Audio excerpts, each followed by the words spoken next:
Hello everyone. आज है 31 मार्च और आज के इस वीडियो में हम 31 मार्च से बनने वाले करंट अफेयर के सभी इंपॉर्टेंट क्वेश्चंस का डिस्कशन करेंगे। हमने कल की यानी कि सैटरडे वाली जो क्लास थी इसमें हमने देखा था कि अभी हाल ही में राजधानी दिल्ली में भारत की पहली स्वदेशी एमआरआई मशीन स्थापित की जाएगी अक्टूबर के महीने तक। अभी हाल ही में भारत चाय एक्सपोर्ट के मामले में दुनिया का दूसरा सबसे बड़ा देश बना है। पहले नंबर पर केन्या है। हाल ही में प्रचंड प्रहार नामक त्रिसेवा अभ्यास जिसमें कि जल थल वायु तीनों ही सेनाओं ने पार्टिसिपेट किया, अरुणाचल प्रदेश में आयोजन किया गया। सारथी नामक एआई चैट बॉट लॉन्च किया है हरियाणा ने। टीबी परीक्षण में उत्कृष्टता के लिए राष्ट्रीय पुरस्कार दिया गया तेलंगाना को। ऋषिकोंडा बीच ये है आंध्र प्रदेश में, जिसे ब्लू फ्लैग टैग ले लिया गया था ना वापस, तो ये वापस दे दिया गया है। बालपन की कविता नामक पहल शिक्षा मंत्रालय ने शुरू की है। दुनिया की टॉप 10 सबसे अमीर महिलाओं की लिस्ट में शामिल पहली भारतीय है रोशनी नाडार, 5वें स्थान पर है ये। अभी हाल ही में मिजोरम से इंथूरियम फूल का पहली बार एक्सपोर्ट किया गया सिंगापुर को। किताब है जिसका नाम है लियो द अनटोल्ड स्टोरी, लिखी गई है पीएस रमन के द्वारा। लोकप्रिय नागरिक उत्कृष्टता पुरस्कार से सम्मानित किया गया है संघमित्रा ताई गायकवाड़ को। खेलो इंडिया पैरा गेम्स जो भी हाल ही में संपन्न हुए दिल्ली में, हरियाणा पदक तालिका में टॉप पर था। तो ये सभी क्वेश्चंस हम देख चुके हैं प्रीवियस क्लास में। शुरू करते हैं आज का हमारा पहला सवाल। और क्लास शुरू करने से पहले मैं आपको एक गुड न्यूज दे दूं, कल के दिन आप लोगों के लिए ई बुक लॉन्च हो रही है मार्च महीने की। इस बार की ई बुक में क्या खास है? खास ये है कि इस बार ये बाइलिंगुअल होगी, हिंदी और इंग्लिश माध्यम के मतलब दोनों ही विद्यार्थियों को इससे फायदा होगा। और एक ई बुक जो मैं आपको फ्री में देती हूँ वो तो फ्री रहेगी ही, मतलब कि 250 plus important question, detail, MCQ, ये तो जो मंथ वाइज हमने डिस्कस किया है। एक ई बुक ये हो गई। दूसरी ई बुक जो आपको फ्री में दी जाती है जिसमें कि 1 लाइनर क्वेश्चंस रहते हैं 250 क्वेश्चंस के, ये फ्री में दी जाएगी और हर महीने फ्री में दी जाएगी। ठीक है, चलिए, तो ये लॉन्च होगी कल 1 अप्रैल को। तो इसके बारे में डिस्कशन हम कल ही कर लेंगे। बस मुझे ये आपको बताना था कि ई बुक का आप लोग इंतजार कर रहे थे, तो वो कल लॉन्च हो जाएगी। तो चलिए शुरू करते हैं। पहला सवाल है, भारत और किस देश के बीच व्यापार यानी कि ट्रेड को बढ़ावा देने के लिए लीबा का गठन किया गया है? तो अभी हाल ही में भारत और श्रीलंका के बीच ट्रेड को बढ़ावा देने के लिए लीबा गठित हुआ है। इसके बारे में हम समझ लेते हैं कि ये है क्या। भारत और श्रीलंका के बीच में ट्रेड को बढ़ावा देने के लिए ये जो लीबा है, इसकी फुल फॉर्म है लंका इंडिया बिजनेस एसोसिएशन। इसका गठन किया गया है और ये अपॉर्चुनिटीज प्रोवाइड कराएगा दोनों देशों के बीच में ट्रेड को बढ़ावा देने के लिए। इसीलिए इसकी शुरुआत अभी रिसेंटली हो चुकी है। भारत और श्रीलंका के बीच आर्थिक संबंधों को भी ये बढ़ावा देगा। बात की जाए यदि श्रीलंका की, तो इसकी commercial capital Colombo, executive capital Jayawardenepura कोटे है। भारत और श्रीलंका के बीच में ना गल्फ ऑफ मन्नार या पाक स्ट्रेट की भी लोकेशन आप कह सकते हैं। करेंसी रुपया है। राष्ट्रपति अनुरा दिसानायके, प्रधानमंत्री हरनी अमरसूरिया हो जाएंगी। महिला एशिया कप जो लास्ट ईयर का था ना, ये श्रीलंका के कोलंबो में ही आयोजित किया गया था, जिसमें कि विजेता श्रीलंका था भारत को हरा करके। रिसेंटली दोनों देशों की नौसेनाओं के बीच में सिलेनेक्स अभ्यास का आयोजन किया गया। एक और एक्सरसाइज आप रिलेट कर सकते हैं, मित्र शक्ति एक्सरसाइज, जो कि भारत और श्रीलंका के बीच होने वाली एक्सरसाइज है। अभी हमने 2 दिन पहले ही क्लास में देखा था कि श्रीलंका को पीछे छोड़ते हुए भारत दुनिया का दूसरा सबसे बड़ा चाय निर्यातक देश बना है। यहाँ यदि आप जाएंगे ना, तो कुछ यहाँ पर है हम्बन टोटा पोर्ट। अक्सर एग्जाम में लोकेशन से भी सवाल बनते हैं कि मान लीजिए पूछा गया हम्बन टोटा पोर्ट है कहाँ पर, है तो श्रीलंका में। ये चर्चे में इसलिए था क्योंकि इस पोर्ट का डेवलपमेंट किया गया चाइना के द्वारा और इस पोर्ट को श्रीलंका के द्वारा चाइना को 99 साल के लिए, 99 ईयर्स के लिए लीज पर दे दिया गया है।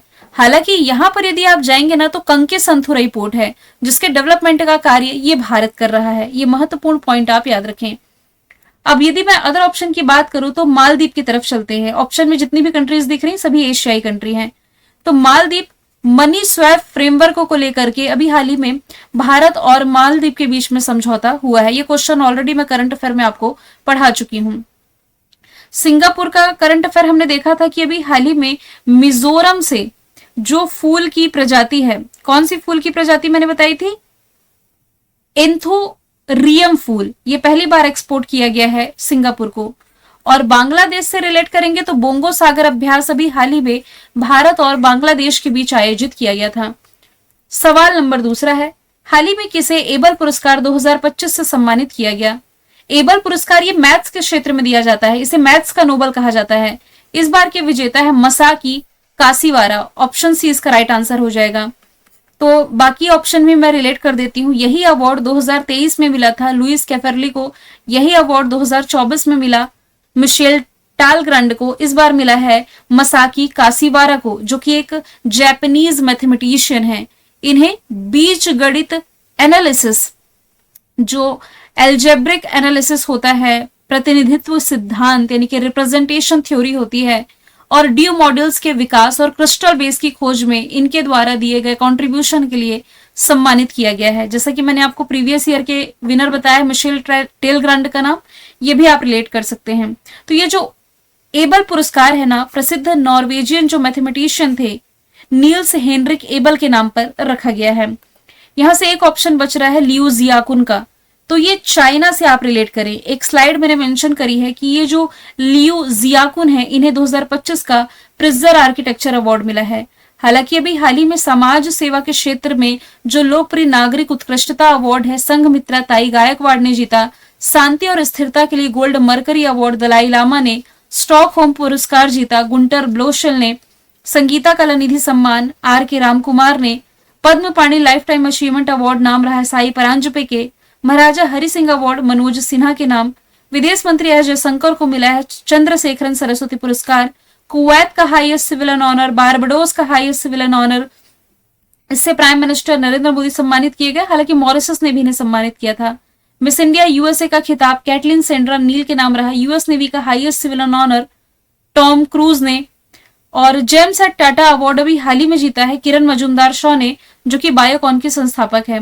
अभी रिसेंटली ओडिशा ने होस्ट किया था प्रवासी भारतीय सम्मेलन, जिसमें कि सम्मानित किया गया है डॉक्टर सैयद अनवर खुर्शीद को, और सिंगापुर का ऑनररी जो सिटीजन अवार्ड है तरुण दास को मिला है। सवाल नंबर 3 है, L&T फाइनेंस का ब्रांड एम्बेसडर निम्नलिखित में से किसे नियुक्त किया गया है? तो ये भी हाल ही में नियुक्त किए गए हैं जसप्रीत बुमराह। हालांकि कुछ दिन पहले ही ये स्केचर्स के ब्रांड एम्बेसडर बनाए गए थे। तो भारत की प्रमुख जो नॉन बैंकिंग फाइनेंस कंपनी है L&T, यानी कि L&T फाइनेंस लिमिटेड, इसने भारतीय क्रिकेटर जसप्रीत बुमराह को अपना ब्रांड एम्बेसडर बना दिया है। ऑप्शन से यदि देखेंगे तो गोवाई बीबो के ब्रांड एम्बेसडर ऋषभ पंत बने थे। इसके अलावा Ayushmann Khurrana fit India movement के आइकन बनाए गए हैं, और विकी कौशल ऑप्शन डी में जो आप देख पा रहे हैं, टाटा मोटर्स ने अपना ब्रांड एम्बेसडर इन्हें बनाया है। फेडरल बैंक की brand ambassador Vidya Balan, Skechers का हम देख चुके जसप्रीत बुमराह, MRF के शुभमन गिल, फिक्की फ्रेम्स का पहला ब्रांड एम्बेसडर बनाया गया आयुष्मान खुराना को। खो खो वर्ल्ड कप के लिए टाइगर श्रॉफ सलमान खान का नाम, प्ले स्पोर्ट्स के ब्रांड एम्बेसडर सानिया मिर्जा, मैरी कॉम और रणविजय सिंह। भारत में मोटोजीपी के ब्रांड एम्बेसडर शिखर धवन है। शाहरुख खान ये मुठुत 55 ग्रुप के नए ब्रांड एम्बेसडर बने। ऋषभ पंत गोवाई बीबो के। सवाल नंबर 4 है, हाल ही में किस देश में 6वें क्रम का जो बिम्स्टेक शिखर सम्मेलन है इसका आयोजन किया जाएगा? तो बिम्स्टेक शिखर सम्मेलन जिसका 6वां एडिशन होगा, ये होस्ट करने जा रहा है थाईलैंड, और ये अभी 3 अप्रैल से शुरू होने जा रहा है। 3 दिन बाद प्राइम मिनिस्टर नरेंद्र मोदी जी भारत की तरफ से पार्टिसिपेट करेंगे। हालांकि आप सभी को मालूम है इस समय म्यांमार थाईलैंड भूकंप से प्रभावित है, लेकिन बावजूद इस भूकंप का असर इस सम्मेलन पर पड़ने वाला नहीं है, और ये मीटिंग होगी 2016 और 2019 के बाद। ये प्रधानमंत्री नरेंद्र मोदी की तीसरी थाईलैंड यात्रा होगी। बात की जाए थाईलैंड की, कैपिटल इसकी हो जाएगी बैंकॉक। करेंसी बहुत कुछ समय पहले यहाँ की प्रधानमंत्री बनाई गई थी पेतोंगतान शिनावात्रा, इनका नाम आप रिलेट कर सकते हैं। ये साउथ ईस्ट एशिया का पहला देश बना जिसने कि सेम सेक्स मैरिज को अलाउ किया था। करंट अफेयर में मैंने आपको बताया था मैत्री अभ्यास जो कि भारत और थाईलैंड के बीच आयोजित किया जाता है। मित्र शक्ति होता तब आंसर होता श्रीलंका। थाईलैंड यदि आप देखेंगे ना तो देखिए यहाँ से भारत है, भारत ये 4 राज्य है, अरुणाचल प्रदेश, नागालैंड, मणिपुर, मिजोरम। बगल में क्या आ गया? म्यांमार, और म्यांमार से बॉर्डर शेयर करता हुआ थाईलैंड है। यही दो देश हैं अभी हाल ही में जो भूकंप से प्रभावित है। म्यांमार तो सबसे ज्यादा प्रभावित है, इस समय आप लोग न्यूज में देख भी रहे होंगे इसे, ठीक है। यहाँ यदि मैं बात करूं बिम्स्टेक की, Bay of Bengal initiative for multi sectoral technical and economic corporation, BIMSTEC की फुल फॉर्म है। इसमें मेंबर कंट्री याद रखने में दिक्कत जा रही है ना, तो इसकी ट्रिक बता देती हूँ। इसमें लेटर काउंट कीजिए, 1 2 3 4 5 6 7। बिम्स्टेक में कितने लेटर आ रहे हैं? 7। तो बिम्स्टेक में कुल 7 मेंबर कंट्री हैं। अब इसकी मेंबर कंट्री याद रखने की ट्रिक मैं आप लोगों को बता देती हूँ। इसमें आप शब्द पकड़िए, बे ऑफ बंगाल। कहाँ है बे ऑफ बंगाल? ये देखिए, ये देख पा रहे हैं। तो बे ऑफ बंगाल के आसपास की कंट्री आप लोगों को रिलेट कर लेना है। चलिए मैं हेल्प करती हूँ, एक बार फिर से फुल फॉर्म बता देती हूँ। Bay of Bengal initiative for multi sectoral technical and economic corporation. तो क्या भारत बिम्स्टेक का मेंबर है? बिल्कुल है। एक ये ऐड कीजिए। दो देश जो भारत के कंधे पर बैठे हुए हैं, तो यहां से एक ऐड करेंगे नेपाल और एक यहां से ऐड करेंगे तो भूटान। दो कंधे पर बैठे हैं तो नेपाल भूटान, और दो बगल में हैं, बा से बांग्लादेश और म्यांमार। तो कंधे पर है नेपाल भूटान, बगल में है बांग्लादेश म्यांमार। चार ये हो गए, एक स्वयं भारत, पांच। अब यहां से एक और कंट्री रिलेट कर लीजिए, थाईलैंड, जिसका भूकंप मैं बता रही हूं, ठीक है। छह ये हो गई। तो ये सीक्वेंस याद रखा। सातवीं कंट्री ये है श्रीलंका, जो जस्ट अभी हमने प्रीवियस क्वेश्चन में डिस्कस करी है, ठीक है। तो आई होप ये आप लोगों को याद हो गया होगा। यहां से यदि मैं अदर ऑप्शन की बात करूं, क्योंकि इस प्रश्न का आंसर तो थाईलैंड हो गया, इवेंट एंड समिट की बात की जा रही है, तो नेपाल की जो राजधानी है काठमांडू, यहाँ सागर माथा संवाद पहली बार आयोजित होने जा रहा है। जुलाई के महीने में ब्राजील के रियो डी जेनेरो में जो ब्रिक्स समिट है, ये आयोजित की जाएगी 2025 की। भारत ने खो खो वर्ल्ड कप की मेजबानी इस साल तो की है, लेकिन भारत ने इंटरनेशनल सोलर अलायंस की भी 7वीं मीटिंग होस्ट करी थी अभी कुछ समय पहले ही। इस स्लाइड को यदि आप देखें, ब्रिक्स समिट मैंने बताया ब्राजील होस्ट करेगा, G7 Italy, G20 Brazil, T20 world cup पुरुषों का होस्ट किया अमेरिका वेस्ट इंडीज ने, महिलाओं को होस्ट किया यूएई ने। पुरुषों का विजेता भारत है, महिलाओं का न्यूजीलैंड है। इसके अलावा कोप 29 बाकू अजरबैजान में, वर्ल्ड इकोनॉमिक फोरम की 55वीं बैठक दावोस स्विट्जरलैंड में, सागर माथा संवाद अभी मैंने जस्ट बताया काठमांडू नेपाल में आयोजित किया जाएगा। 8वां हिंद महासागर सम्मेलन मस्कट ओमान में, रायसीना डायलॉग दिल्ली में, गेमिंग शिखर सम्मेलन फिलीपींस में, मिस वर्ल्ड होस्ट करेगा भारत तेलंगाना में, एशियाई कुश्ती चैंपियनशिप जॉर्डन से आपको रिलेट कर लेना है। सवाल नंबर 5वां है, एटीपी यानी कि association of tennis professions, ATP masters 1000 semifinal में पहुंचने वाले सबसे उम्र दराज खिलाड़ी कौन बने हैं?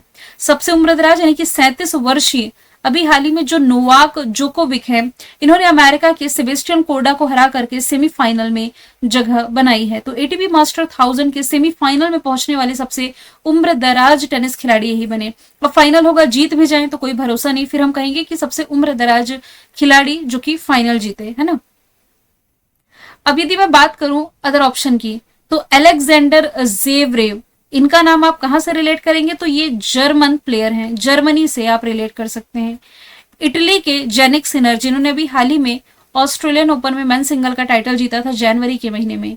जबकि ब्रिटेन से रिलेट करेंगे तो ब्रिटिश फॉर्मर टेनिस प्लेयर और कोच कह सकते हैं एंडी मरे का नाम। भारत ने म्यांमार से भूकंप प्रभावित जो लोग हैं, म्यांमार में अभी जो भूकंप आया था, इससे प्रभावित लोगों की हेल्प करने के लिए कौन सा ऑपरेशन चलाया है? तो ये आप रिलेट करेंगे ऑपरेशन ब्रह्मा।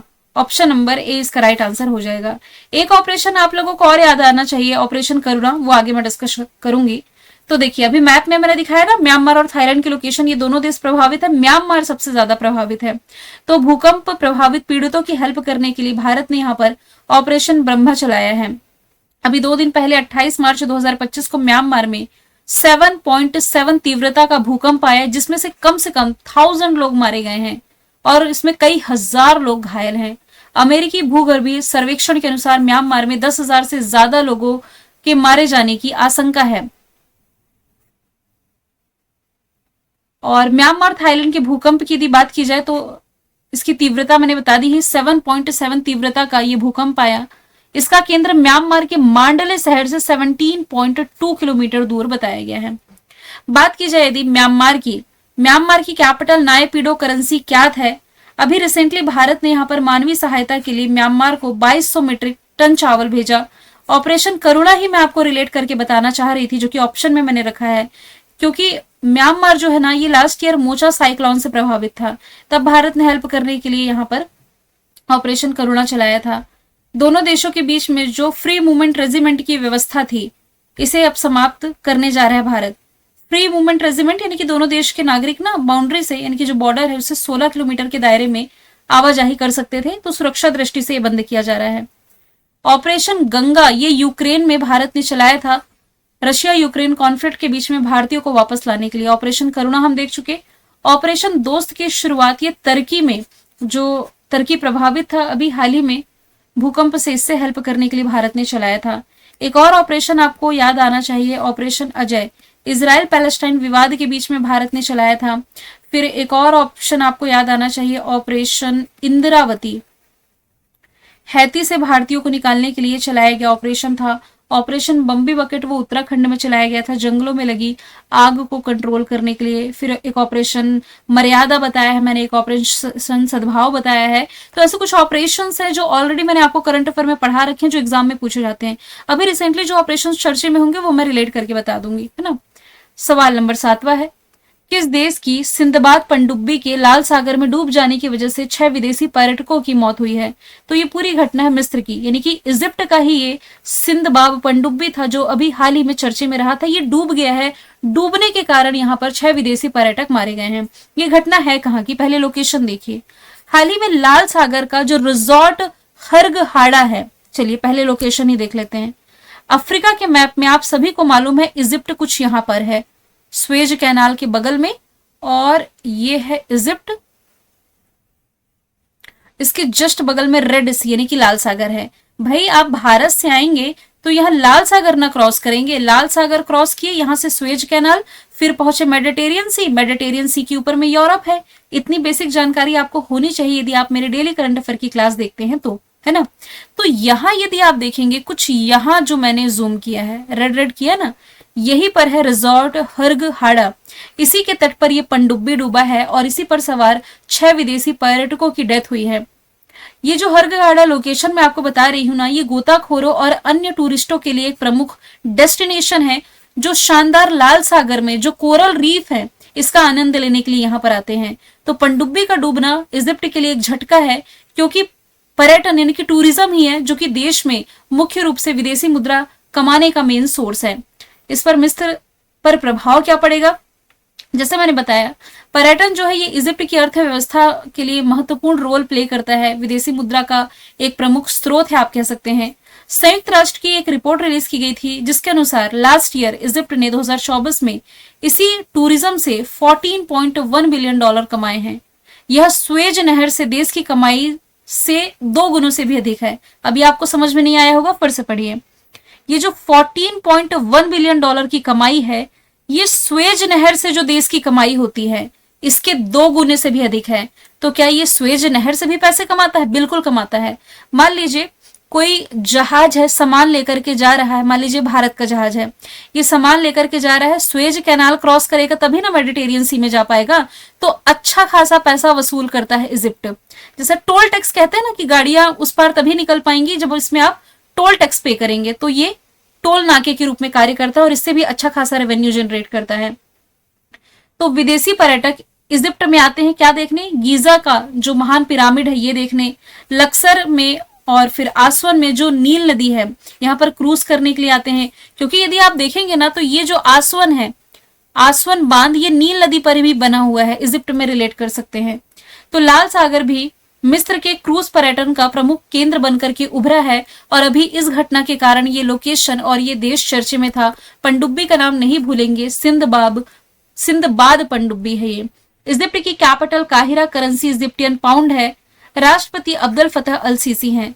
अभी 6 महीने पहले ही अक्टूबर में WHO यानी कि वर्ल्ड हेल्थ ऑर्गेनाइजेशन ने इस देश को मलेरिया मुक्त डिक्लेयर किया है। COP27 का आयोजन किया गया था इजिप्ट में 2023 में ना, फिर यह आयोजित किया गया था UAE में। फिर 2024 में देखिए UAE में जो हुआ वो COP28 था। फिर 2024 में हुआ वो COP29 था जो कि बाकू अजरबैजान में आयोजित किया गया था। ऑर्डर ऑफ नाइल जो है ये इजिप्ट का हाईएस्ट सिविलियन ऑनर है जिससे सम्मानित किए गए थे प्राइम मिनिस्टर नरेंद्र मोदी। सवाल नंबर 8वां है, राष्ट्रपति द्रौपदी मुर्मू जी ने पर्यावरण पर राष्ट्रीय सम्मेलन का उद्घाटन किया है अभी हाल ही में। कहां पर?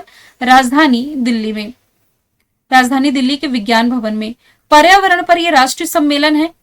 ये पर्यावरण कानूनों के कानूनी पहलू और इसके उच्च कार्यान्वयन पर ध्यान केंद्रित करता है। बात की जाए दिल्ली की तो इंटरनेशनल सोलर अलायंस की मीटिंग इसने होस्ट करी। 14 नंबर की एशियाई मत्स्य पालन और जली कृषि फोरम की मेजबानी की, kho kho world cup host किया, ई व्हीकल पॉलिसी इसने लाई, पुजारी ग्रंथी सम्मान योजना, अंबेडकर स्कॉलरशिप योजना, नई मुख्यमंत्री रेखा गुप्ता, पूसा कृषि विज्ञान मेला जिसका उद्घाटन कृषि मंत्री शिवराज सिंह चौहान ने किया, देश का पहला वर्टिकल बायोफेसियल सोलर प्लांट और कार्बन बाजार पर पहला अंतरराष्ट्रीय सम्मेलन जिसका नाम प्रकृति है, दिल्ली ने होस्ट किया, भारत की स्वदेशी एमआरआई मशीन यही स्थापित की जाएगी। ये दिल्ली के करंट अफेयर आप रिलेट कर सकते हैं। हरियाणा से यदि आप रिलेट करेंगे तो अंतरराष्ट्रीय गीता महोत्सव हर साल यही आयोजित किया जाता है। जनवरी के महीने में प्रवासी भारतीय सम्मेलन की मेजबानी ओडिशा ने की है और राजस्थान ने अभी हाल ही में आईफा 2025 होस्ट किया है जयपुर में। एशिया का जो सबसे बड़ा अंतर महाविद्यालय तकनीकी और उद्यमशीलता महोत्सव है टेक कृति। देखिए इस महोत्सव में होगा क्या, टेक्नोलॉजी की बातें, टेक्नोलॉजी के आइडियाज शेयर किए जाएंगे। तो ऐसा ही एक महोत्सव है टेक कृति। इसका उद्घाटन अभी हाल ही में किया गया है आईआईटी कानपुर में। ऑप्शन सी इसका राइट आंसर होगा। इसका उद्घाटन जो चीफ डिफेंस ऑफ स्टाफ है ना, chief of defence staff Anil Chauhan ji, इन्होंने किया है। ये वही आईआईटी कानपुर है जिसने देश का पहला कृत्रिम हृदय यानी कि आर्टिफिशियल हार्ट है जो कि ये लॉन्च किया है। आईआईटी खड़गपुर ने, यदि आप रिलेट करेंगे तो आईआईटी खड़गपुर ने जो गूगल के सीईओ है सुंदर पिचाई, इन्हें मानद डॉक्टरेट की उपाधि से सम्मानित किया है। IIT Madras national institute ranking framework में लगातार टॉप पर है। और आईआईटी दिल्ली, इससे रिलेट करेंगे तो इसने भारत के बाहर अपना पहला ब्रांच ओपन कर दिया है अबू धाबी में। आईआईटी के करंट अफेयर यदि रिलेट करेंगे तो आईआईटी मद्रास ने देश का पहला कैंसर जीनोम एटलस लॉन्च किया। इसके अलावा आईआईटी हैदराबाद ने भारत की सबसे बड़ी धातु 3D प्रिंटिंग मशीन का अनावरण किया। नया बैक्टीरिया आईआईटी बॉम्बे ने खोजा है जो कि पौधे के विकास में सहयोगी है। Hyperloop testing track IIT Madras से रिलेट करेंगे जहां पर हाइपरलूप प्रतियोगिता का भी आयोजन किया गया। नेशनल इंस्टीट्यूट रैंकिंग फ्रेमवर्क में भी आईआईटी मद्रास टॉप पर है। और अभी हाल ही में आईआईटी दिल्ली और प्रसार भारती दिल्ली के त्यागराज स्टेडियम में 2 दिन का रोबोट प्रतिस्पर्धा रोबोकॉन इंडिया 24 का आयोजन किया गया था। अगला सवाल है, सोशल मीडिया पर वायरल हो रहा घिबली क्या है? अब आप सोच रहे होंगे ये क्वेश्चन मैंने क्यों ऐड किया है। यदि आप बहुत सारे एग्जाम्स देते होंगे या दे रहे होंगे तो आपको मालूम होगा जो साइंस एंड टेक वाला पार्ट होता है, जो आईटी वाला पार्ट होता है ना, इसमें ये क्वेश्चंस खूब पूछे जाते हैं। फॉर एग्जाम्पल 4 ऑप्शन देगा और पूछेगा कि बताइए इसमें से कौन सा सर्च इंजन है, कौन सा नहीं है। ऐसे बहुत सारे क्वेश्चंस आपने देखे होंगे। तो ये करंट का भी सवाल था, मैंने सोचा इसे ऐड किया जाए, काफी ज्यादा वायरल रहा है सोशल मीडिया पर। घिबली एक एआई टेक्नोलॉजी है। इसमें होता क्या है, सोशल मीडिया पर एक तो ये तेजी से वायरल है, एक ऐसी एआई टेक्नोलॉजी जो इस तरीके की इमेज बनाती है। इसमें कुछ प्रसिद्ध एनिमेशन स्टूडियो की विशेष शैली की नकल की जाती है और इसका उपयोग ओपन एआई के GPT-4 यूजर्स कर सकते हैं और इससे वे खुद की इमेज बना सकते हैं। अभी तक आप लोगों ने बना भी ली होगी, है ना। आगे चलते हैं। केंद्र सरकार ओला और उबर जैसी ही एक सर्विस शुरू करने जा रही है। इसका नाम क्या है? तो अभी हाल ही में ऐप बेस्ड जो टैक्सी सर्विस की शुरुआत केंद्र सरकार कर रही है, इसका नाम है सहकार टैक्सी। केंद्रीय गृह और सहकारिता मंत्री है ना अमित शाह जी, इनके द्वारा घोषणा की गई है। इससे सीधा लाभ जो है ये ड्राइवर्स को मिलेगा। भारतीय बैंक संघ ने यानी कि इंडियन बैंक एसोसिएशन ने अपना अध्यक्ष किसे चुना है?